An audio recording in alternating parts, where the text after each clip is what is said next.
ડાંગ જિલ્લામાં cyber fraud સામેની લડતમાં ડાંગ સાયબર ક્રાઇમ પોલીસ સ્ટેશનની ટીમ એક મહત્વપૂર્ણ સફળતા હાંસલ કરી છે। કરોડો રૂપિયાના કેશ આધારિત સાયબર ફ્રોડમાં સંડોવાયેલા દુબઈ સુધી જોડાયેલા ઇન્ટરનેશનલ સાયબર માફિયાઓને પકડી પાડવામાં ડાંગ સાયબર ક્રાઇમ ટીમ સફળ રહી છે।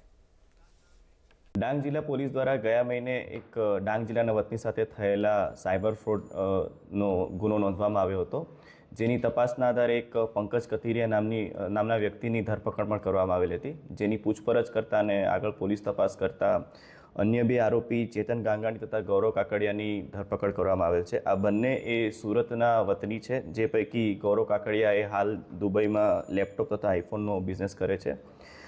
પોલીસ તપાસમાં જાણવા મળેલ છે કે પંકજ જે એની પાસે સાયબર ફ્રોડના જે પૈસા આવતા હતા એને રોકડમાં લઈ ચેતન ગાંગાણી જે ટ્રેડિંગનું બિઝનેસ કરે છે સુરત શહેર ખાતે તેને આપતો હતો અને બદલામાં ચેતન ગાંગાણી તેને યુએસડીટીમાં કન્વર્ટ કરી પંકજને પાછા આપતો હતો। પંકજ આ પૈસા બાયનાન્સ વોલેટમાં ડિપોઝિટ કરાવતો હતો અને તપાસ દરમિયાન એ પણ જાણવા મળ્યું છે કે આ જે બાયનાન્સ વોલેટ છે એ ગૌરવ કાકડિયાએ પંકજને આપેલ હતું।